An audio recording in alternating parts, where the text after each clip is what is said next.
देश के राजनीतिक इतिहास में आज का दिन महत्वपूर्ण है। विश्व की सबसे बड़ी राजनीतिक पार्टी कही जाने वाली भारतीय जनता पार्टी का आज बर्थडे यानी स्थापना दिवस है। जी हाँ, आज बीजेपी अपना 42वां स्थापना दिवस मना रही है।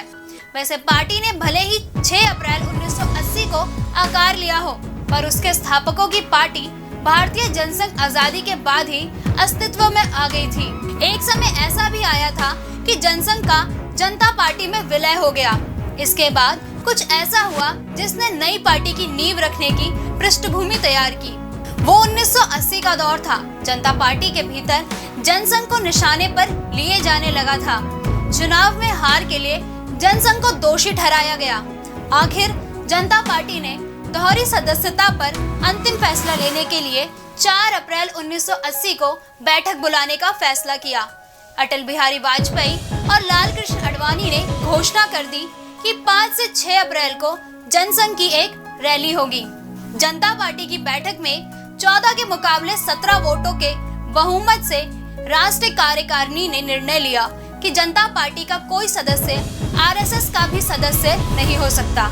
आडवाणी और वाजपेयी समेत जनसंघ के नेताओं ने इसे आभासी निष्कासन माना और आरएसएस को छोड़ने की बजाय जनता पार्टी को छोड़ने का फैसला कर लिया।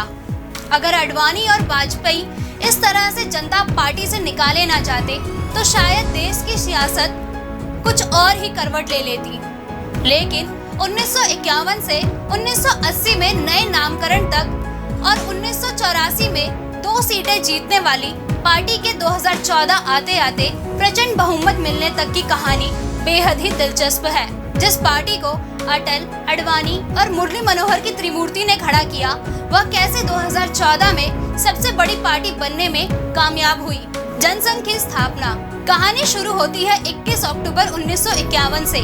उस दिन दिल्ली के कन्या माध्यम विद्यालय परिसर में भारतीय जनसंघ का राष्ट्रीय सम्मेलन आयोजित हुआ, जिसमें डॉक्टर श्याम प्रसाद मुखर्जी की अध्यक्षता में अखिल भारतीय जनसंघ की स्थापना हुई।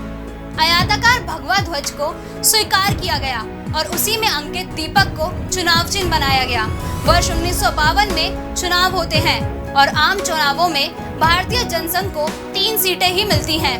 अगले ही साल 1953 में एक बड़ी घटना घटती है। भारतीय जनसंघ ने कश्मीर और राष्ट्रीय एकता के मसले पर डॉक्टर श्याम प्रसाद मुखर्जी के नेतृत्व में आंदोलन शुरू किया। कश्मीर को किसी भी प्रकार का विशेष अनुदान देने का विरोध किया। डॉक्टर श्याम प्रसाद को गिरफ्तार कर कश्मीर की जेल में डाल दिया जाता है। वहाँ रहस्यमयी परिस्थितियों में उनकी मौत हो जाती है। 1957 के लोकसभा चुनाव में भारतीय जनसंघ ने 4 सीटें जीती और मतदान प्रतिशत लगभग 2 गुना होकर 5.93% हो गया। 1962 के लोकसभा चुनाव में भारतीय जनसंघ ने 14 सीटें जीती। 1967 में यूपी, एमपी और हरियाणा में हुए चुनाव में भारतीय जनसंघ देश की दूसरी सबसे बड़ी पार्टी बनकर उभरी। लोकसभा चुनाव में 35 सीटें मिली। कई राज्यों में कांग्रेस विरोधी सरकारें बनी, जिनमें भारतीय जनसंघ साझेदार था। आपातकाल और जनता पार्टी में विलय। 1971 के लोकसभा चुनाव में इंदिरा गांधी के नेतृत्व में कांग्रेस को भारी जीत मिली, लेकिन भारतीय जनसंघ ने भी 22 सीटों पर जीत दर्ज की। 1975 से 1977 तक देश में आपातकाल लागू होता है और कई नेता जेल में रखे जाते हैं। आपातकाल के बाद 1977 में भारतीय जनसंघ का कई अन्य दलों से विलय होकर जनता पार्टी का उदय हुआ।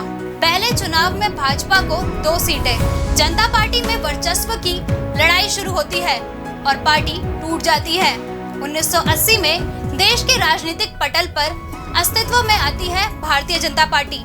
जनसंघ के नेताओं ने जनता पार्टी छोड़ दी और 6 अप्रैल 1980 को भारतीय जनता पार्टी का गठन हुआ।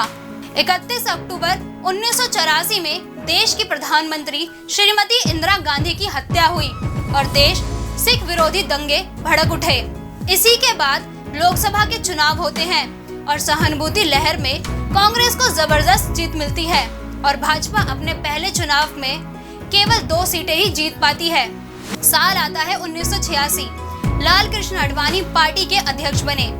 1986-89 के बीच बोफोर्स कांड को लेकर भाजपा बड़ा आंदोलन चलाती है।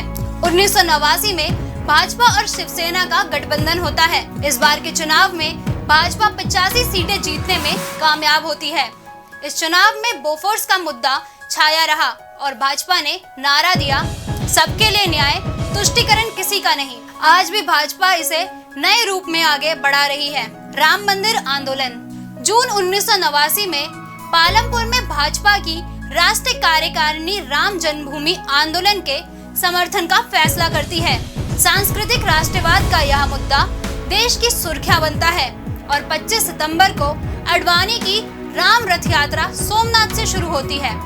30 अक्टूबर को इस रथ यात्रा को अयोध्या पहुंचकर कार सेवा में सहभागी होना था। बिहार के तत्कालीन मुख्यमंत्री लालू प्रसाद यादव के आदेश पर अडवाणी को गिरफ्तार कर लिया जाता है। इसके बाद भी अयोध्या में बड़ी संख्या में कार सेवक पहुंच गए थे। इसके बाद हुए 1991 के आम चुनाव में भाजपा को 120 सीटें मिलती हैं। 1991 से 1993 तक मुरली मनोहर जोशी भाजपा के राष्ट्रीय अध्यक्ष रहे। इसके बाद 1998 तक अध्यक्ष रहे लाल कृष्ण अडवाणी। यूपी, दिल्ली, राजस्थान, हिमाचल प्रदेश और मध्य प्रदेश जैसे राज्यों में भाजपा का जनाधार बढ़ने लगा था जब अटल बने पीएम। 1996 में संसदीय चुनाव में भाजपा को 161 सीटें मिली और संसद की सबसे बड़ी पार्टी बन गई। अटल बिहारी वाजपेयी ने प्रधानमंत्री पद की शपथ ली, लेकिन लोकसभा में बहुमत साबित नहीं होने के कारण सरकार 13 दिनों बाद गिर गई। जनता दल के नेतृत्व में गठबंधन दलों ने 1996 में सरकार बनाई, लेकिन यह सरकार भी नहीं चली। 1998 में भाजपा ने राष्ट्रीय जनतांत्रिक गठबंधन का नेतृत्व करते हुए चुनाव लड़ा, जिसमें सहयोगी थे समता पार्टी, शिरोमणि अकाली दल, शिवसेना, AIADMK और बीजू जनता दल। अटल बिहारी वाजपेयी एक बार फिर प्रधानमंत्री बने। हालांकि अन्ना द्रमुक के समर्थन वापस लेने के बाद 1999 में यह सरकार गिर गई और फिर से चुनाव कराए गए। इसी साल देश में पोखराम परमाणु परीक्षण भी हुआ था। 13 अक्टूबर 1999 को एनडीए ने अन्ना द्रमुक के बगैर 303 सीटें जीती और स्पष्ट बहुमत हासिल की। भाजपा को सबसे ज्यादा 183 सीटें मिली। अटल बिहारी वाजपेयी तीसरी बार देश के प्रधानमंत्री बने। लाल कृष्ण अडवाणी उप प्रधानमंत्री बने। लेकिन 2004 में एनडीए का इंडिया शाइनिंग का नारा फ्लॉप साबित हुआ। समय से 6 महीना पहले अटल बिहारी वाजपेयी ने चुनावों की घोषणा की और कांग्रेस गठबंधन को 222 और एनडीए को 186 सीटें मिली। 2009 के आम चुनाव में लोकसभा में भाजपा की सीटें घटकर 116 रह गई। फिर आया 2014 के चुनाव में नरेंद्र मोदी के करिश्माई व्यक्तित्व के सहारे 282 सीटें जीत लेती है और 543 सीटों वाली लोकसभा में एनडीए की संख्या 336 तक पहुंच गई। 26 मई 2014 को नरेंद्र मोदी देश के 15वें प्रधानमंत्री के रूप में शपथ लेते हैं। चुनाव में भाजपा का वोट प्रतिशत 31% और अन्य सहयोगी दलों के साथ मिलकर यह 38% रहा। खास बात यह थी कि पार्टी की स्थापना के बाद पहली बार भाजपा ने अपने दम पर संसद में स्पष्ट बहुमत हासिल किया।